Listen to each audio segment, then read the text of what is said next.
Bienvenue dans le 4e épisode du chapitre noir.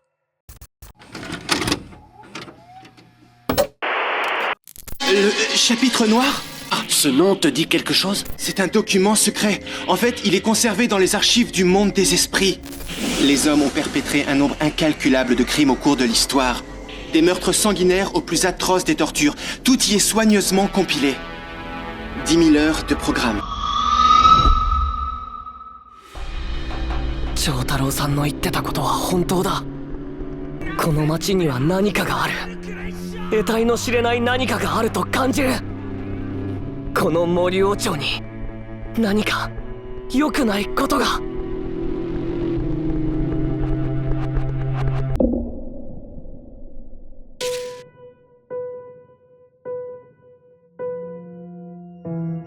Il y a des endroits au monde où l'on pourrait difficilement s'imaginer qu'il pourrait s'y passer un malheur.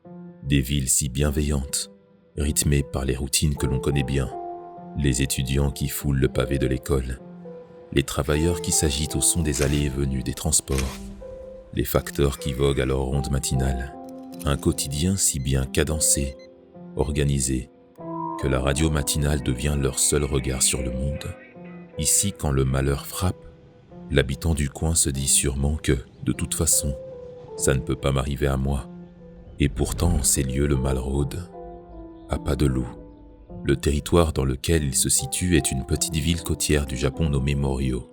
Son architecte est un certain Hirohiko Araki, qui dans ses moindres détails, dessina les contours de cette ville qui incarne à la fois paix et sérénité. Toutefois, ce climat de vie cache bien des secrets. À vrai dire, depuis quelques années, quelque chose d'insidieux s'y déroule. Selon les récits, le point d'ancrage semble être la date du 13 août 1983, date où les forces de l'ordre découvrent les restes d'une famille entièrement massacrée dans sa résidence. Depuis, si l'on observe les statistiques, on dénombre 48 femmes disparues en 15 ans. Étrangement, elles se sont comme volatilisées, tout comme le tueur en question. Il est clair que quelque chose de bizarre se trame au-delà des pelouses bien tondues des quartiers résidentiels de la ville de Morio. Pourtant nous, humbles enquêteurs, avons remarqué parmi cette masse d'habitants un individu à part, un homme silencieux, loin de tout problème. Il n'apparaît dans aucun autre registre si ce n'est civil. Dans notre filature, nous observons un homme régi par la rigidité de son quotidien. Le genre d'individu qui se distingue non pas par sa présence, mais plutôt par son absence. Il incarne à la perfection l'art de se cacher en pleine lumière. Cet homme-là semble coller en tout point à ses descriptions. Plusieurs éléments indiquent que, sous cette apparence de bel homme ordonné, se trouve un être complètement dépravé. Alors, pour comprendre jusqu'où descend la folie de ce monstre du quotidien, je m'adresse à vous, passionnés de true crime. Permettez-moi dans ce sombre chapitre de vous emmener dans la loge noire de ce criminel, ainsi que sur les pas de ces derniers jours. Voyez cette expérience comme un manuel de survie. Qui sait, peut-être que cela vous permettra d'éviter de tomber dans le piège d'un individu tel que Kira Yoshikage.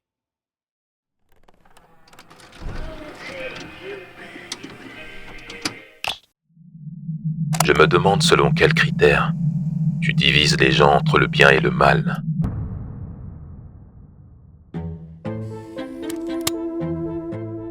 Serait-il possible d'expliquer le comportement déviant de certains individus ? Cette question réside au sein de l'anthropologie criminelle, une branche qui étudiait principalement les actes d'extrême violence, et surtout ceux qui les commettent, afin de comprendre leur spécificité. Ces études avaient pour but de prévenir le mal avant qu'il ne frappe, à distinguer le loup qui se cache parmi les brebis. Derrière réside l'imagination rassurante qu'il pourrait être possible d'éviter de tomber dans les griffes de personnes malveillantes. Ainsi, dans tout ce cadre intellectuel, vient l'idée d'associer l'aspect physique des individus à des caractéristiques morales. C'est ainsi qu'émerge le concept de criminel né. Le criminel né se reconnaît à des caractéristiques physiques spécifiques, disait un certain César Lombroso. À la fin du XIXe siècle, l'idée soutenue était que le mal ne pouvait que se cacher sous les traits des individus les plus indésirables, voire parfois abjects de la société. Pour Lombroso, Le criminel serait un être biologiquement plus proche de nos ancêtres préhistoriques que de l'homme moderne et civilisé. C'est cette affiliation qui prédisposerait les criminels au penchant primitif que l'on accole par fainéantise à nos aïeux. Le stigmate du criminel serait donc déterminé. Un visage manquant d'asymétrie, une mâchoire ou un front proéminent, des pommettes tranchantes, des yeux creusés, retroussés dans leurs orbites. En somme, un visage beaucoup trop sinistre pour lui accorder confiance. Aujourd'hui, vous et moi savons très bien, même si l'on peut avoir tendance à l'oublier, que le mal agit souvent plus proche de soi que l'on ne le pense, que l'ennemi est parfois aussi proche de nous que l'ombre à nos pieds. De ce fait, vous l'aurez compris, les caractéristiques du criminel né sont loin de désigner celui qui nous intéresse. Par contre, il désigne très bien cet homme, Katagiri Angelo. Angelo est un criminel notoire de Morio. À vrai dire, c'est même la pire ordure que le système judiciaire japonais ait connue. Il est l'image, le visage même du criminel par essence. 12歳の時、早くも強盗と強姦で施設送り。奴はこの最初の事件以降、日本犯罪史上最低の胸くそ悪くなる犯罪者となっていく。Tout dans son parcours de vie décrit le chemin attendu d'un tueur né. On va poser une simple définition avant d'aller plus loin. La définition du psychopathe au sens clinique du terme indique que la psychopathie est un ensemble de traits de personnalité qui se caractérisent par une faible réactivité émotionnelle à la détresse d'autrui, qui peuvent quelquefois s'accompagner de comportements antisociaux. Je précise que ces traits ne mènent pas nécessairement à la violence et que la plupart des individus concernés peuvent mener des vies ordinaires. Rencontrer un tueur en série reste extrêmement rare. En revanche, croiser des personnalités manipulatrices ou égocentriques dans la vie quotidienne est bien plus fréquent. Néanmoins, l'image du psychopathe que nous ont historiquement vendu les studios d'Hollywood est celle d'un archétype de violence extrême. Un tueur totalement dépourvu d'émotions, froid, qui boit sûrement du sang au petit déjeuner. Angelo est cette version rétro-hollywoodienne du tueur. Enfance désastreuse, prédisposition à la violence, détraqué sexuel. Chez lui, on retrouverait sûrement le cliché de l'enfant qui torture des petits chats dans le jardin familial.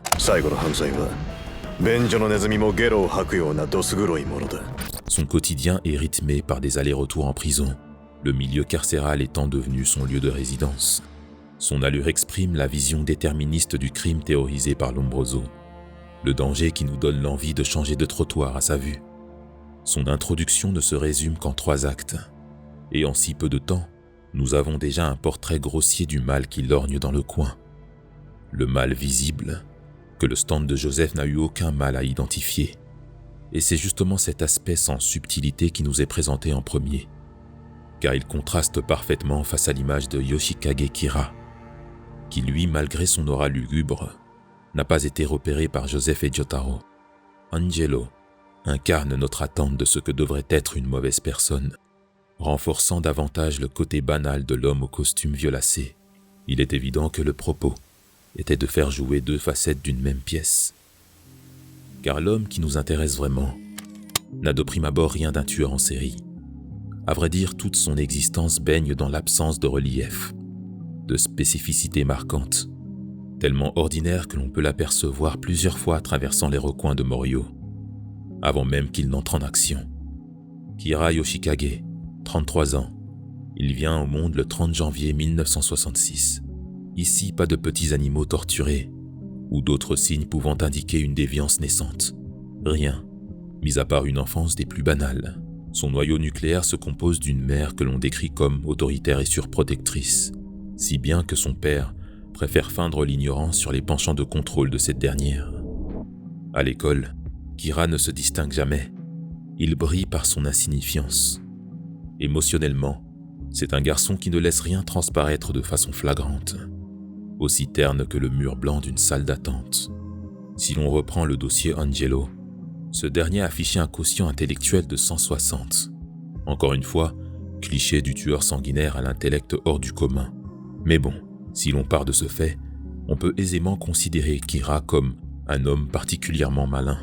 Pourtant, ses notes à l'école ne dépassent jamais les 50%, ni trop haut, ni trop bas. Dans les activités scolaires, il reste constamment en retrait du podium. Plus tard, à sa sortie de l'université, il suit un parcours professionnel des plus classiques. Encore une fois, sans jamais sortir du lot. Sur son lieu de travail, ses collègues le considèrent comme médiocre, sans ambition particulière, préférant la discrétion à la lutte acharnée pour la prochaine promotion. Son refoulement social lui assure de garder le contrôle sur ce qui tient de lui, à savoir sa propre personne.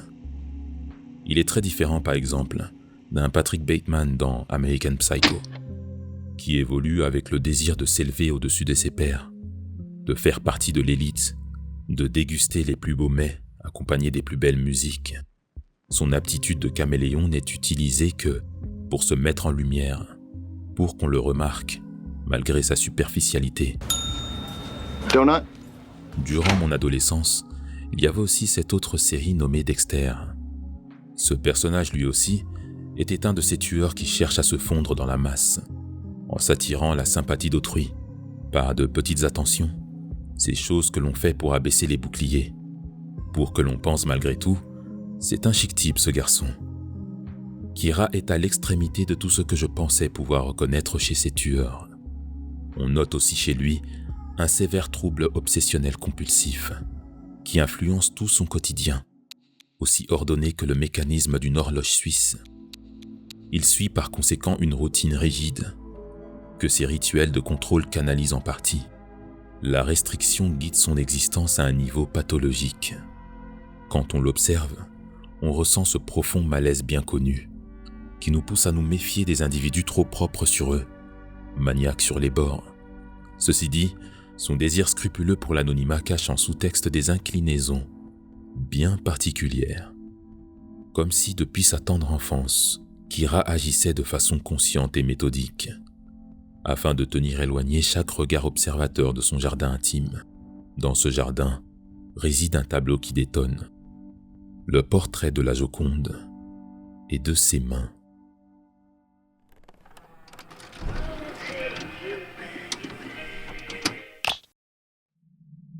Pour moi, la question n'est pas de gagner ou de perdre. J'aspire simplement à une vie paisible, mais il est dans ma nature de tuer. J'ai toujours été fasciné par la dualité des individus, ainsi que la phrase « deux choses peuvent être vraies en même temps ». Je pense que notre harmonie mentale dépend d'un arrangement tacite entre soi et l'ordre du monde qui n'a qu'un but, la simplification. Dans cet agencement, la complexité du monde se réduit en catégories, en cases perceptibles. C'est une nécessité, voire un impératif dans un premier temps, mais l'erreur vient du fait d'user du même mécanisme pour l'humain, d'emprisonner l'individu dans les couloirs étroits de nos certitudes, comme s'il était véritablement possible de confiner tout un être humain en une case. Plus clairement, sur le papier, le bien c'est le bien, le mal est le mal, point. Pourtant, chez chaque individu, les comportements, l'identité, les émotions ne sont pas aussi stables. Un individu peut être innocent et coupable à la fois.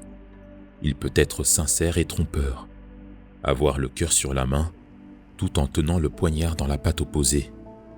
Nous faisons souvent l'erreur de penser l'humain en 2 dimensions, alors qu'il vit et se compose constamment en 3 dimensions. On coexiste, tous et toutes avec des facettes de nous-mêmes en perpétuelle contradiction. Bon, ça ne simplifie pas du tout notre vision du monde.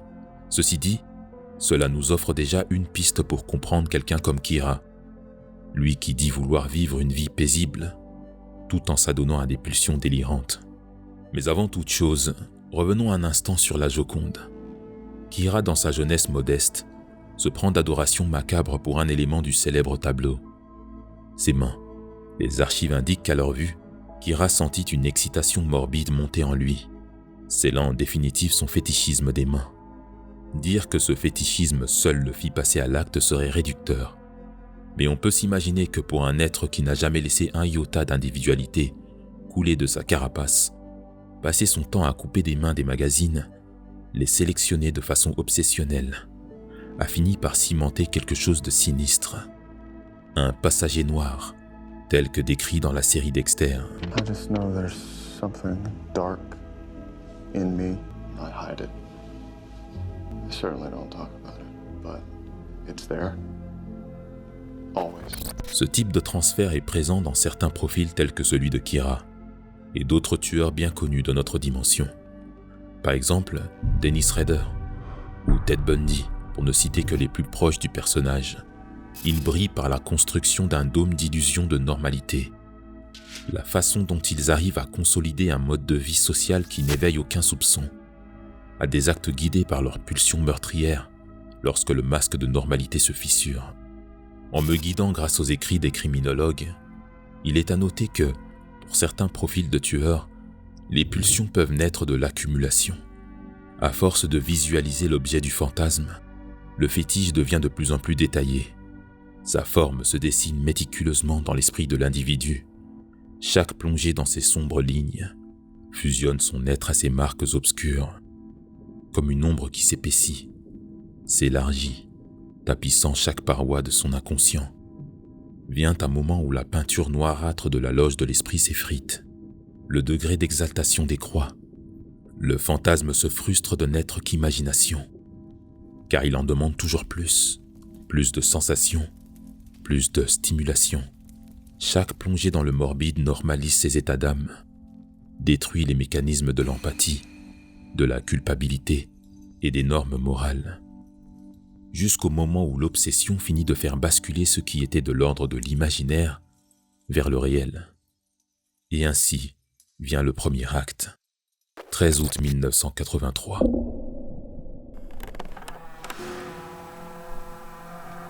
Dans les ruelles de Morio se trouve une allée mystérieuse, l'allée de la fille fantôme. Lorsque nos compagnons s'y retrouvent, une jeune femme ici présente leur raconte une histoire qui semble être sortie d'une légende urbaine. ここの家ね、15年ほど前、殺人事件があったんですって。今は誰も住んでいないわ。話聞きたい？ En pleine nuit, une jeune fille qui résidait dans son lit fut prise d'un sentiment d'angoisse. C'était la première fois que ça lui arrivait. Elle entendait des bruits particuliers venant de la chambre de ses parents, comme des bruits de gouttes frappant le sol. Elle appelle ses parents, et c'est le silence qui lui répond. Durant ces quelques minutes d'interrogation, le temps semblait durer une éternité. Néanmoins, elle avait au moins son chien de garde pour la rassurer. Alors, elle passa la main sous la bordure du lit. Il la reniflait, lui donnant des coups de langue qu'elle pensait affectueux. Toutefois, la résonance des gouttes perturbait encore son esprit. Alors, pour apaiser ses doutes, la jeune fille se dirige en direction de la chambre parentale. En quelques pas, sous le palier qui grince, l'écho des gouttes se fait de plus en plus bruyant. Et lorsqu'elle ouvre la porte, elle découvre la tête décapitée de son chien suspendu sur le porte-manteau. La vision d'horreur ne suffisant pas, c'est avec effroi qu'elle entend une voix sous le lit qui lui dit « Comme votre main est gracieuse, mademoiselle ». Elle a à peine eu le temps de l'entendre rajouter qu'il avait massacré ses parents qu'elle aussi fut mise à mort avant la levée de l'aurore. Cette histoire est celle de Reimi, première victime de Kira Yoshikage. Le premier meurtre qui lance une série de 48 victimes, scellées par les mouvements d'un esprit tordu. La dangerosité de Kira est d'autant plus dérangeante et proche de notre dimension qu'il perpétue une partie de ses crimes avant même d'acquérir un stand. Et l'obtention de ce dernier grâce à la flèche tirée par son paternel ne fit que donner du galon à un personnage qui avait déjà réussi à passer entre les mailles du filet pendant plusieurs années. あなた、この町の少年少女の行方不明者の数知ってる？いや、全国平均の8倍って数よ。全員とは言わないけど、ひっそりと殺されているの。奴の仕業だわ。Les stands sont intimement et psychologiquement liés à leurs possesseurs. Kira s'est toujours démené pour pouvoir disparaître aux yeux de tous. Le stand qu'il reçoit, Killer Queen, est d'une efficacité monstrueuse. Il est à l'effigie d'un chat qui se faufile discrètement dans tous les recoins, évitant la stimulation des regards oppressifs sur sa personne. Killer Queen est la pièce parfaite pour son idéal de vie paisible. Comme tout mode opératoire pour ce profil de criminel, il épile longuement sa victime, vérifie ses faits et gestes, ses allées et venues, et quand l'occasion se présente, que le piège se referme sur sa victime, il bondit sur sa proie. Lorsque son stand intervient, il lui offre la capacité d'atomiser chaque surface qu'il touche de sa main. C'est une claire évolution pour Kira car la première chasse d'un tueur peut être dans certains cas désorganisée, plus impulsive, telle une explosion de désir réprimé et incontrôlé. Là, avec ce stand, ses capacités s'accordent malheureusement bien à son hôte. Il est capable maintenant d'effacer chaque trace de ses méfaits durant sa carrière criminelle. Propre, ordonné et surtout réduit en cendres, mis à part la main de ses victimes. Ce fétichisme nécrophile est le fameux trophée que l'on retrouve dans la panoplie du tueur en série. Kira a toujours voulu tout contrôler dans le récit de sa vie, quitte à s'imposer un mode de vie méticuleux. Toutefois, la forte ironie des tueurs comme lui, qui tentent de rester loin des projecteurs, c'est leur désir intense de posséder leur victime même après la mort. Chaque regard sur une partie de sa victime refait vivre en lui la frénésie du meurtre, le bonheur d'ôter la vie d'autrui. Ces choses sonnent immondes à nos oreilles, mais sont totalement normalisées par ces individus. La victime n'est plus un être humain à part entière, mais une chose, un jouet. Kira leur prête des qualités humaines en leur donnant un rôle de petit ami, leur offrant quelquefois des alliances ou des repas bien copieux, tout en les déshumanisant par essence. Il se balade avec une partie de ses victimes, cachée sous sa veste. Il leur parle comme un enfant qui parlerait de la pluie et du beau temps à ses poupées. Pour lui, ses mains sont des jouets qu'il jette à la poubelle avant de rediriger l'attention sur une autre potentielle acquisition.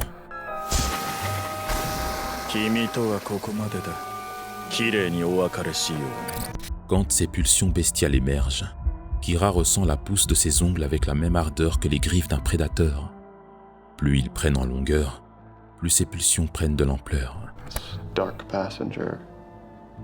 And when he's driving, I feel alive. Il tient d'ailleurs un journal de bord détaillé sur la longueur de chacune de ses griffes. Tout a une signification chez Kira. Ses ongles ne sont pas seulement un détail morbide de plus à son aura sinistre.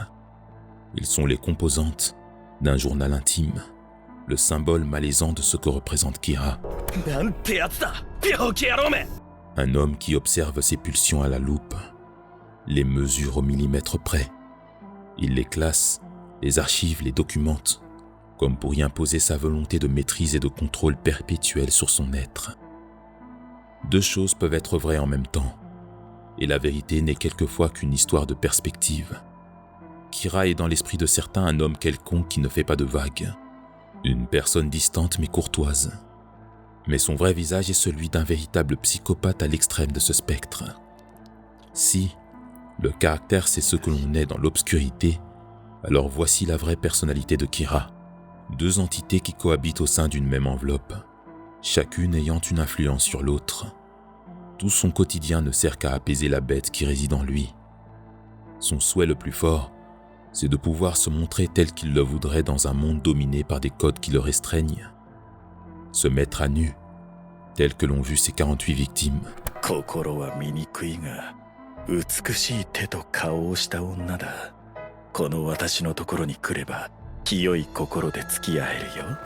Partout dans la ville se remarque à qui prête un peu d'attention son marquage territorial. Cela depuis le tout début. Tout comme la plaie béante qu'il a laissée sur le dos de la jeune Reimi, il a marqué Morio d'une blessure qui n'a jamais cicatrisé. Cependant, ce que redoutait le plus Kira se fait de plus en plus présente dans cette ville à double facette. Cette ville folle, bruyante et bizarre. Une partie des individus qui composent le paysage de Morio, eux aussi, par le pouvoir de la flèche de Dio, commencent à obtenir des pouvoirs similaires à ceux de Kira. Il n'était alors qu'une question de temps avant que, par malheur, l'attention finisse par se diriger vers lui. Voyez-vous, il y a une règle cosmique qui enveloppe les alentours de Morio. Une loi que les humains ne peuvent comprendre. Celle-ci indique que chaque possesseur de stand est voué à se croiser. Ils s'attirent mutuellement, comme les pôles opposés d'un aimant, et en obtenant son pouvoir, Kira a activé sans le savoir un compte à rebours. Tôt ou tard, sa vie paisible finira sous les feux des projecteurs.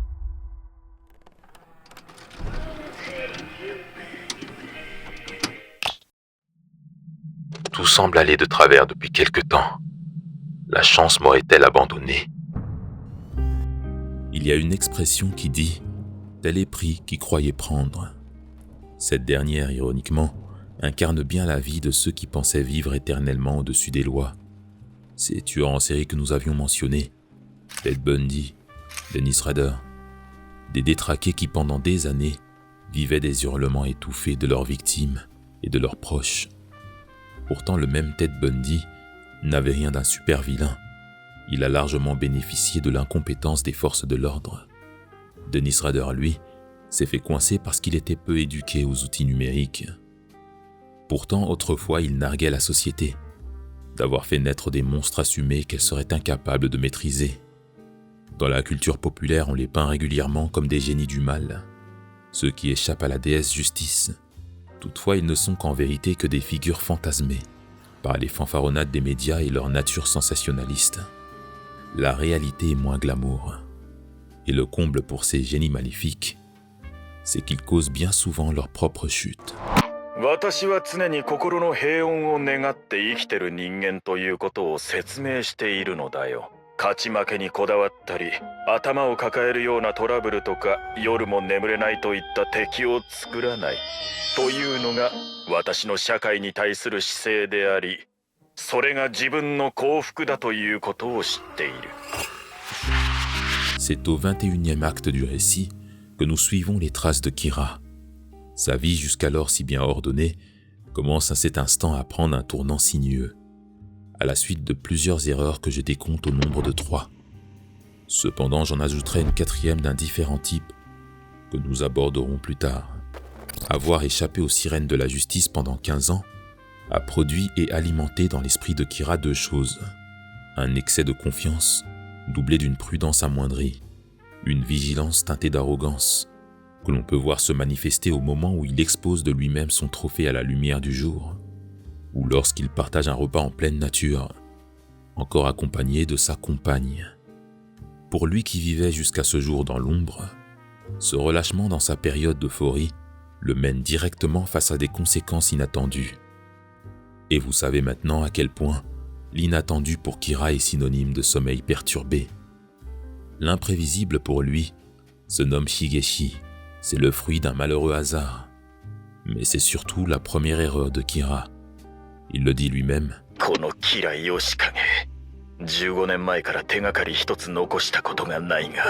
À partir de là, chaque tentative de résolution se solde par une victoire illusoire. De la récupération de son trophée emporté par Shigeshi au meurtre de ce dernier.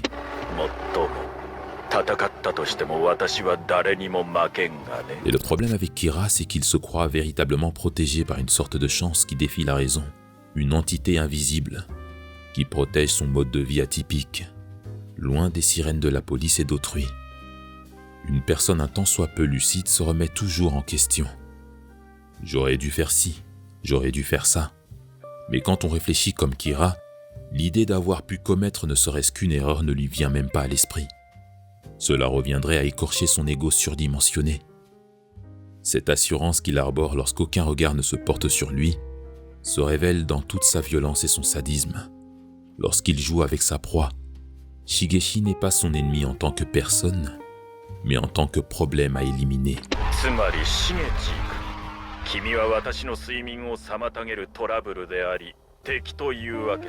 La deuxième erreur de Kira est le simple fait de ne pas avoir mesuré l'étendue du problème causé par son interaction avec Shigeshi. En découvrant l'existence de plusieurs personnes possédant des stands, la possibilité d'une alliance entre eux, le stress occasionné par ces récents épisodes, tout cela aurait dû logiquement lui crier de ne pas prendre la situation à la légère. Le bouton de veste manquant qu'il remarque de lui-même ne le pousse même pas à plus d'attention. Alors qu'il s'agissait tout de même d'un objet susceptible de l'identifier, aussi insignifiant soit-il vu de l'extérieur, cette énième erreur le confronte directement à ceux qui le traquent. Auparavant, lui qui était d'une méticulosité extrême, dominé par ses impulsions compulsives, n'aurait jamais commis ce genre de négligence. Alors lorsque Reimi assiste à la montée dans le ciel d'une nouvelle victime de son bourreau, Jotaro et Koichi engagent la confrontation. Nouvelle infortune pour Kira, En activant la capacité autonome de son Deadly Queen, Kira laisse ses ennemis se débattre face à son apparente invulnérabilité. Cette capacité She-Earth Attack reflète la nature indomptable de sa psyché, une soif de meurtre indépendante de son possesseur. Impossible à museler, possédé par l'hubris. Il est d'ailleurs ironique que pour un homme dont toute la conduite repose sur la maîtrise et le contrôle, son stand secondaire lui échappe volontairement. Et malgré son apparente puissance, encore une fois le sort s'acharne. Lorsqu'il subit l'attaque de Koichi à distance, Kira se voit bien obligé de retourner sur ses pas. Et lorsque, caché, nous observons Kira se présenter devant Koichi, ce dernier peut enfin regarder dans les yeux celui qui se tapissait dans l'ombre de la ville. Devant le jeune homme, les divagations de Kira figent le jeune garçon.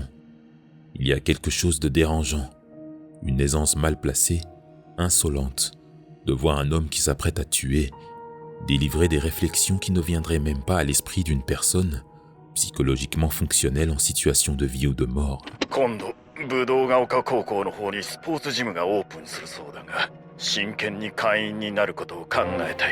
Koichi ne connaît pas encore l'identité du tueur, son nom. Mais une nouvelle fois, l'imprudence et surtout le sadisme de Kira vont avoir raison de lui.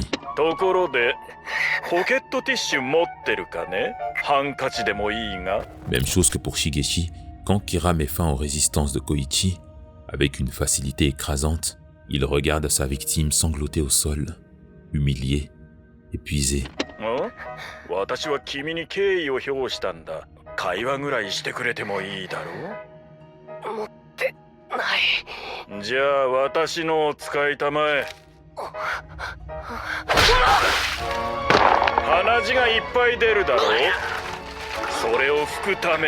Durant le peu de temps qui lui reste, prendre la fuite n'est pas une option. Visiblement, ça lui tient à cœur de meurtrir sa victime avant de l'exécuter. C'est par ce dédain envers son adversaire que Kira commettra l'erreur numéro 3. Il n'y a rien de plus humiliant pour un homme qui se croit intellectuellement supérieur que de se voir renvoyer à sa propre incompétence. Par un gamin qui plus est.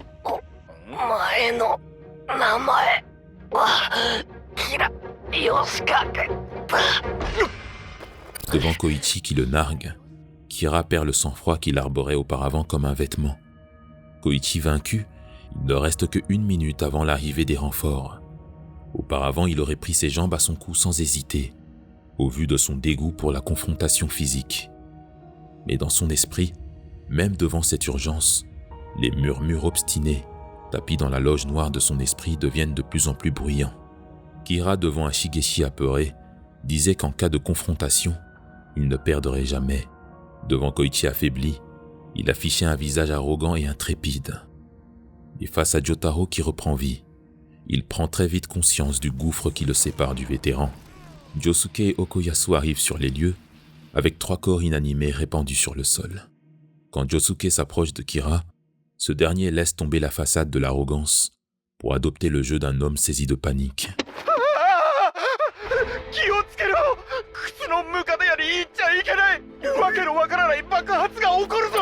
Une énième humiliation pour un personnage aussi fier que narcissique. Sa mascarade, balayée par la perspicacité de Josuke, Kira s'apprête à nous montrer ce que je trouve chez lui le plus agaçant, son incroyable détermination à survivre. Car Kira n'en a que faire de perdre ou de gagner.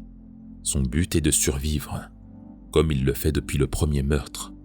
Cette détermination à préserver sa vie qu'il juge paisible, même si cela voudrait signifier combattre ses pulsions pour le restant de ses jours. C'est justement ce qui fait la particularité de Kira parmi ses semblables tueurs.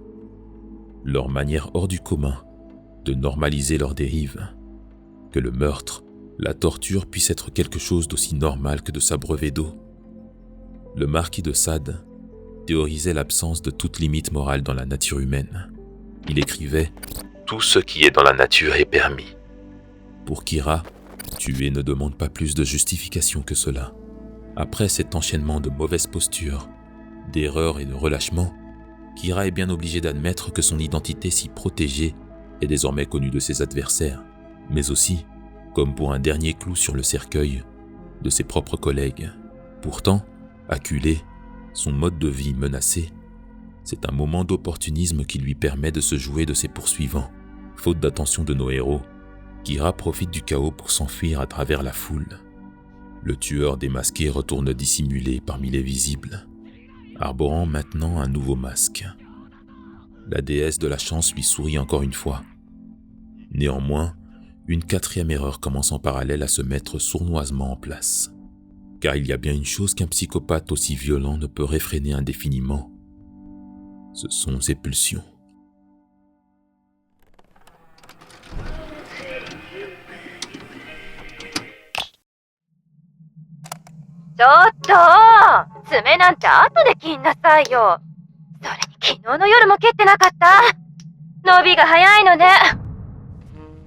La disparition de Kira donne lieu à une nouvelle opportunité pour le criminel.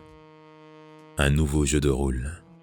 Dans la vie de l'homme dont il s'est approprié l'identité, à ce stade de l'enquête, cette infiltration insidieuse dans un cercle familial conflictuel va être l'une des situations les plus révélatrices sur la nature de notre tueur, et surtout, là où il commettra son erreur ultime.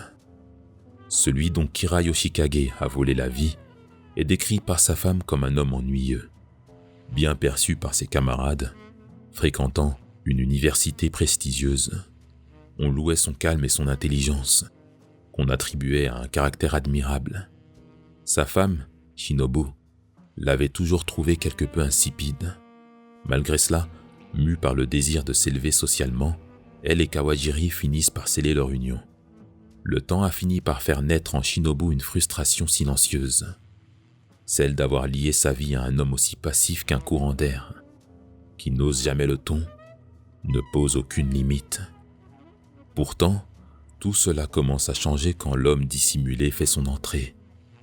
Les provocations balayées d'un revers de la main, il ne se soumet pas à l'oubli volontaire de sa femme. Il agit. Bizarre. C'est la première fois que Shinobu remarque en lui un comportement qui sort du domaine du prévisible.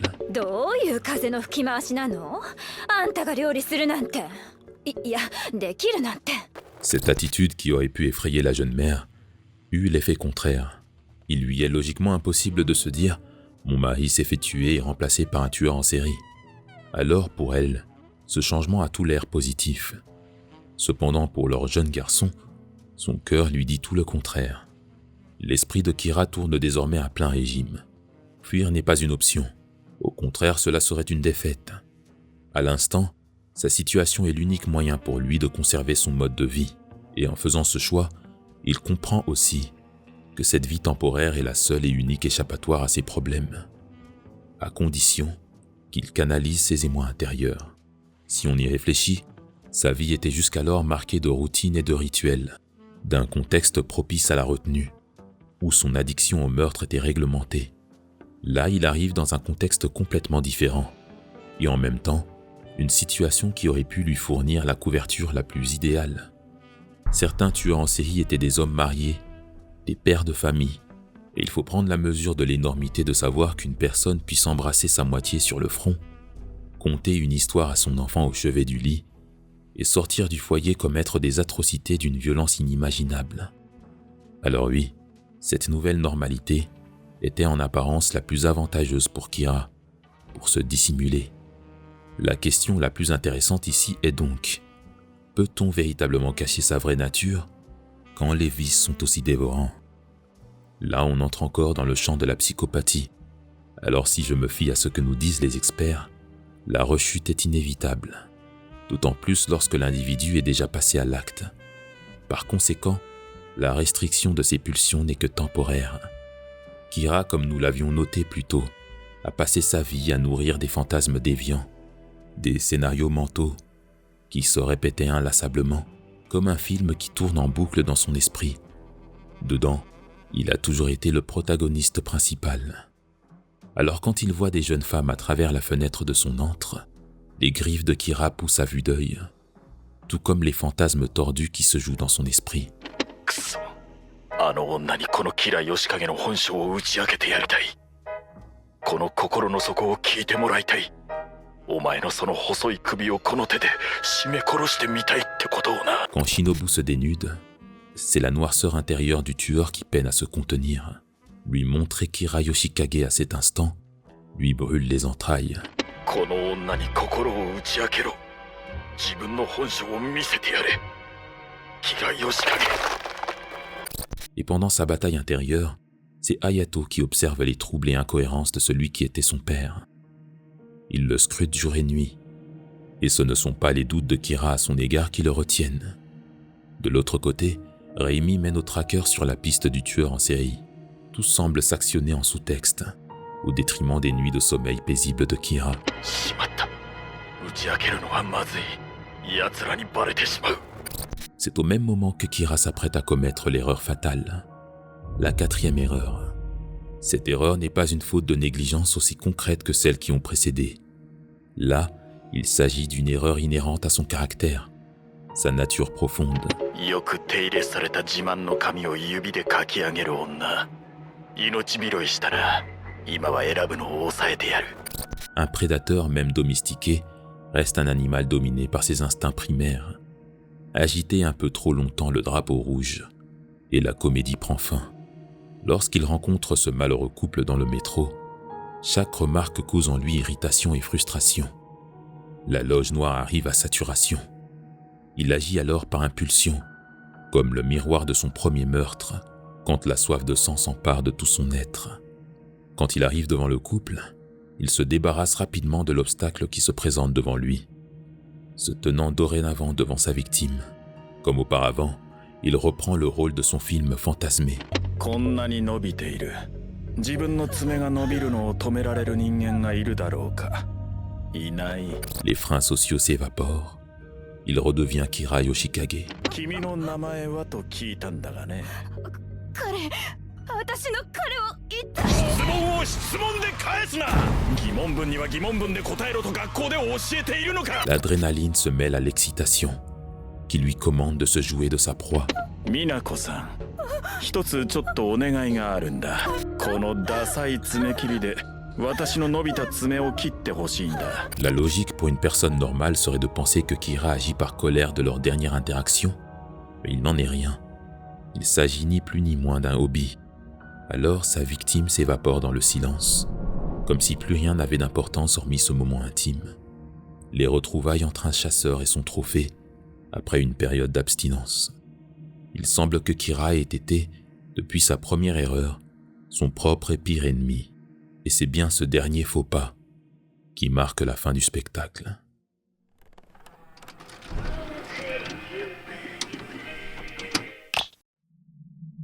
« 私は無敵になったんだ。これからはみんな仲良く生活するんだよ。安心してね、親子のように。」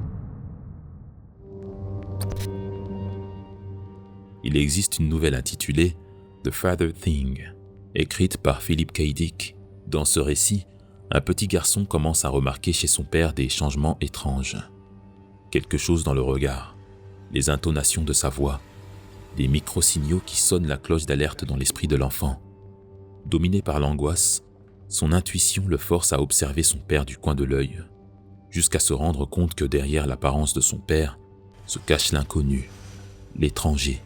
L'enfant voit des choses que l'adulte ne fait qu'apercevoir. Ce dernier, dominé par des coups de vent émotionnels, espère le meilleur quand le pire épouse la forme de ses espérances. Un mari soudainement moins ennuyeux commence à raviver le feu d'un amour étouffé par des années de routine quotidienne. Difficile de remarquer l'étrange quand on a la tête dans les nuages. 最近ママが変だ。おしゃれして新しい口紅。ご機嫌。 Hayato n'a jamais rien espéré. Il ne quémande ni l'affection de son père ni celle de sa mère. Il n'a rien à gagner de ces changements récents, lui qui est persuadé d'être le fruit d'une union dénuée d'amour. Il vit dans ce foyer comme un fantôme qui alterne ses venues entre la chambre à coucher et la table à manger. Il ne cherche pas à passer inaperçu, il l'est tout simplement. Alors quand sa mère répond aux sirènes de l'amour, ceux venant du père sonnent comme une anomalie dans la matrice familiale. Après cette vision d'horreur, Hayato sait qu'à cet instant, il se tient seul face à ce semblant de père. La peur fait trembler chaque muscle du jeune garçon. La vision d'un homme capable de réduire en cendres un être humain en un instant est terrifiante pour le jeune garçon. Mais comme un prédateur qui ressent la peur émanant de sa proie, le faux Kawajiri entre en scène. お風呂一緒に入ってもいいかな、Hayato? Hayato sent son esprit s'écrouler. Et pourtant, depuis le début, il avait anticipé chaque événement, par précaution face aux tueurs résidant dans cette maison. Quand l'intrus se fait insistant, le garçon se découvre une force intérieure insoupçonnée. Lui qui était un fantôme dans cette maison, tient tête à Kira, comme Koichi quelques semaines auparavant. Il refuse de n'être qu'un obstacle silencieux qui se courbe au désir du tueur sans broncher. C'est là que les options de Kira arrivent à leur terme. Le meurtre d'Hayato témoigne de ce nouveau virage. Kira perd complètement pied sur la situation.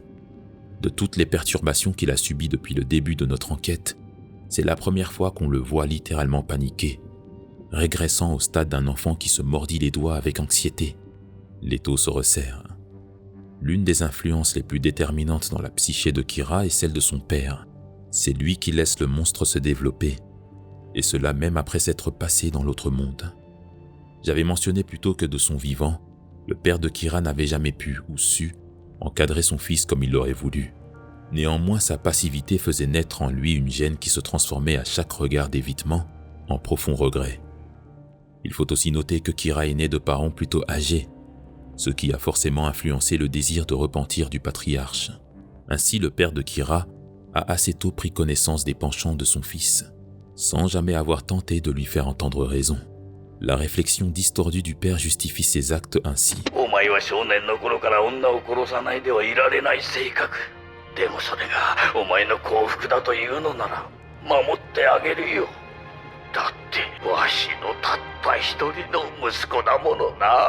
D'un côté, il justifie ses choix pour le bien de son fils, mais ce qui se cache en sous-texte, c'est surtout son désir égoïste de se rattraper en tant que père. Et ne pensez pas que cela ne puisse être qu'un cas incongru. Si vous saviez le nombre de parents qui justifient les actes de leur enfant violent par des motifs tous plus irrationnels les uns que les autres, puisqu'il serait trop humiliant de se rendre compte qu'on a fait naître au monde un détraqué de la pire espèce. C'est tout naturellement que lorsque les héros de Morio sont sur le point de remonter jusqu'à Kira, son père voit rouge. La flèche de Dieu en sa possession, c'est par inattention qu'elle pénètre la chair de Kira, lui offrant ainsi la capacité d'un nouveau stand surpuissant. L'évolution du stand de Kira marque une énième étape dans la transformation du tueur. On se rappelle que le stand est une manifestation de l'énergie vitale et spirituelle d'un individu. Une projection de soi qui expose la nature profonde de celui qui le possède. L'évolution de Deadly Queen s'inscrit donc dans une mutation psychique de Kira. Son obstination à ne pas laisser des individus lui voler sa quiétude. Son refus de quitter la ville, qui reviendrait à s'avouer vaincu. Il choisit alors d'affronter son mal de front. Et souvenez-vous, Kira soutenait auparavant ne pas se soucier de justifications d'ego telles que gagner ou perdre. Sa seule idéologie lui imposait de survivre coûte que coûte. Pourtant ici, sa situation catastrophique le fait changer de fusil d'épaule sur sa propre philosophie.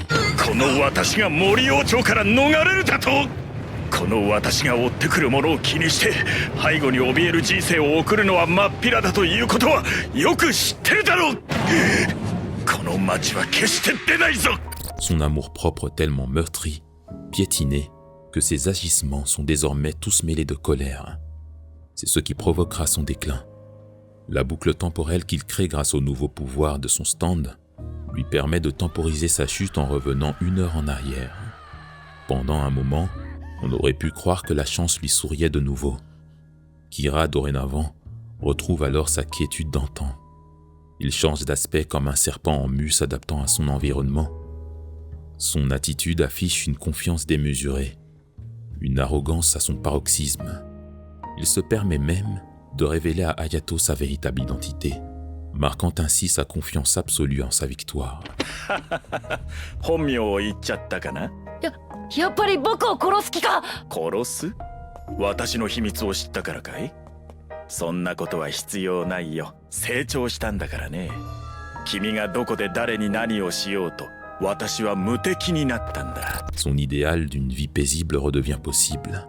Et désormais, chaque stratégie d'Hayato semble échouer aussi vite qu'elle ne se forme. À partir d'ici, ce que Kira appelle la chance, le destin, revient comme une sorte de leitmotiv, une répétition de pattern. バイツァーダストは無敵だ。このキラヨシカゲに運は味方してくれている。 Depuis son premier crime, il a vécu plus de 15 ans hors des radars, quand d'autres se font attraper pour des délits similaires dans la minute qui suit le drame. Cette conviction, renforcée par l'expérience accumulée, a solidifié son sentiment d'être élu. Chaque femme assassinée, chaque confrontation se terminant par sa survie, ce nouveau pouvoir qui s'éveille, tout consolidait son sentiment d'invincibilité. À vrai dire, je ne suis même pas sûr que Kira se considère comme un criminel. Non, c'est même certain. Pour lui, son mode de vie de tueur invisible est un dû, une bénédiction accordée à lui seul, sans quoi le destin ne lui aurait jamais permis de perdurer aussi longtemps. Alors même acculé de toutes parts, il se raccroche à cette illusion. これは何かの間違いだ。こんなひどいことが。植物のように平穏に生きたいと願う。この嫌いヨシカゲの人生にあっていいはずがない。 S'il est aussi convaincu de mériter une vie paisible, c'est que ce mirage constitue sa propre réalité. Il ne pense même pas que ses volontés puissent être par essence incompatibles, chose qui, pour toute autre personne, sonnerait comme une aberration. 追い詰められた時こそ冷静に物事に対処しチャンスをものにするのだ。この嫌いヨシカゲ、いつだってそうやってきたのだ。今まで乗り越えられなかったトラブルなど一度だってないのだ。 Mais pour Kira, et beaucoup d'individus tels que lui, ils avaient déjà construit les édifices d'un monde qu'ils croyaient posséder. À chaque offensive envers lui, ce n'est pas sa liberté qu'on attaque, c'est son royaume intérieur, sa nature profonde. Ce sont des narcissiques, gorgés d'orgueil. Mais cet orgueil ne tient qu'à un fil. Et quand il cède, c'est tout un monde qui disparaît. Durant son combat face à Josuke, ce monde commence à se ruiner peu à peu. Chaque contre-attaque violente le fait vaciller. Il se raccroche encore et encore, tandis que le ciel qu'il pensait sien commence à s'effondrer. Quand finalement le groupe encercle le tueur, son visage est distordu par la détresse. Dos au mur, il tente une énième fois de défier le destin. Dans le monde de la fiction, on a pris l'habitude d'attendre d'un personnage un semblant de regret une fois son arc narratif achevé. Pourtant Kira, jusqu'à la fin, soutiendra son fantasme du destin.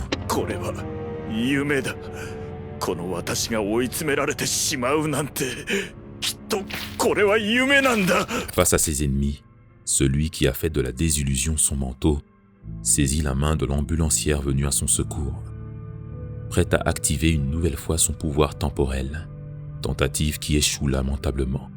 Lorsqu'il se fait passer à tabac par le stand de Jotaro, le tueur continue de geindre au sol, la folie s'étant totalement emparée de son esprit. Toutefois, sa combativité à toute épreuve reste malgré tout surnaturelle.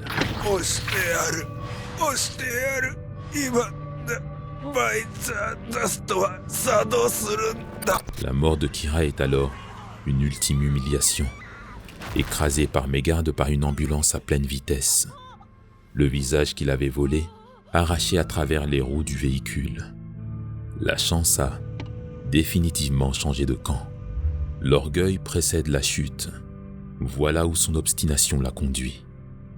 Alors lorsque Kira se retrouve dans l'au-delà, il revient à la racine du mal, la rue qu'il avait marquée du sang d'une jeune femme et de sa famille.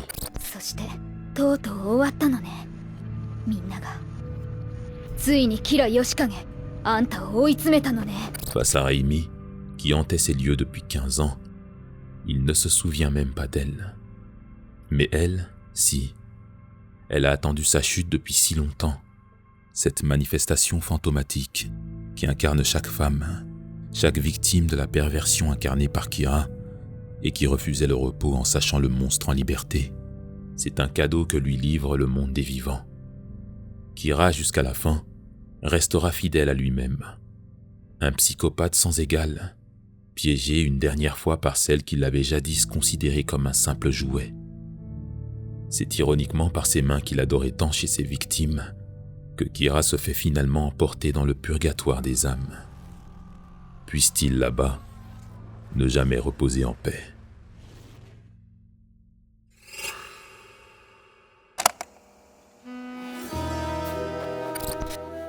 Kira est à juste titre considéré comme l'un des meilleurs antagonistes de JoJo, à la jonction entre nos fascinations morbides et nos peurs collectives. Son statut de tueur en série fait de lui un individu passionnant à analyser. J'apprécie d'autant plus le fait qu'Araki n'en a pas fait un personnage auquel on pourrait s'identifier. Vous savez, le vilain malheureux qu'on méprise mais dont on comprend les actes au vu de son passé traumatisant. Il est parfois salutaire de voir le monstre tel qu'il est. Un vilain qu'on aime détester pour sa folie dépravée, sa philosophie contradictoire et sa prétendue supériorité. À travers lui, on observe aussi ce qui nous a toujours fascinés dans la figure du tueur en série, thématique ô combien consommée aujourd'hui, parfois même avec un peu trop d'aplomb, quand on sait que derrière ces figures du mal résident de véritables victimes. C'est personnellement une chose qui m'a toujours gêné, la façon dont on glamorise parfois des criminels. On les affuble de surnoms accrocheurs, on en fait des icônes valorisées dans la culture populaire, et pourtant, je comprends parfaitement l'aspect captivant et angoissant de ces individus. Par exemple, durant mon enfance, j'adorais Détective Conan. Et dans un des nombreux films de la franchise, j'avais été introduit au personnage de Jack l'Éventreur. Je me souviens avoir été pendant un moment obnubilé par son identité, encore inconnue à ce jour. Je visionnais des dizaines de documentaires, car cela me frustrait au plus haut point de ne pas avoir une fin à ce mystère. Ce que je cherche à dire par là, c'est que l'humain cherche toujours à comprendre pour se rassurer, trouver une explication à l'incompréhensible pour s'en protéger. Que des personnes en apparence totalement banales puissent être capables de telles atrocités, de plonger dans un tel cycle de perversion, il est normal que cela nous atteigne autant. C'est véritablement angoissant de se dire qu'on ne puisse pas contrôler certaines facettes les plus sombres de l'humain. Mais ce n'est peut-être pas un rôle qu'il nous est donné de remplir. Et de toute façon, l'humain y fait face depuis le premier meurtre de l'humanité. C'est pour cette raison que j'ai voulu ouvrir le récit par Angelo, car ironiquement, Angelo est un repoussoir visuel qui rassure sur notre idée du mal. Si le mal pouvait arborer son visage, il serait bien plus facile de protéger nos vies. La société nous a fait croire que les prédateurs sillonnent les ruelles vêtus de manteaux kaki, que les tueurs n'existent que derrière les écrans de nos documentaires. Pourtant, ils sont bien souvent plus proches qu'on ne le pense, bien plus communs que tout ce qu'on pourrait imaginer. Nous vivons dans le rêve d'une société rassurante et sécurisée. Kira Yoshikage, tout comme ses compères, est le symbole de cette anomalie qui s'assurera de nous garder éveillés. Alors pour conclure, n'oubliez pas que la fiction tutoie le réel, et inversement. Reste à vous de distinguer les deux. Si vous êtes arrivé jusqu'ici, merci beaucoup d'avoir regardé ce 4e épisode du Chapitre Noir.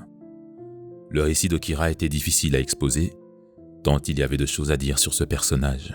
Mais j'espère tout de même que ce chapitre, bien que dense, vous aura apporté quelques réflexions supplémentaires sur l'un des antagonistes les plus fascinants de JoJo. Pour les habitués, j'avais un moment pensé mettre les chapitres noirs en pause. L'idée derrière était de pouvoir explorer d'autres concepts, d'autres thématiques que je cherchais depuis longtemps à mettre en avant, mais je me suis résolu à faire en sorte de pérenniser le concept, en faire un pilier de la chaîne. Je proposerai toujours plusieurs types de vidéos, mais le chapitre noir est un format auquel je tiens profondément, et ce serait dommage de le négliger. Alors si cette vidéo vous a plu, n'hésitez pas, si le cœur vous en dit, à liker, commenter et à la partager autour de vous, ce qui compte énormément pour moi. Encore merci d'avoir écouté jusqu'au bout, et je vous dis à très bientôt pour de nouvelles vidéos.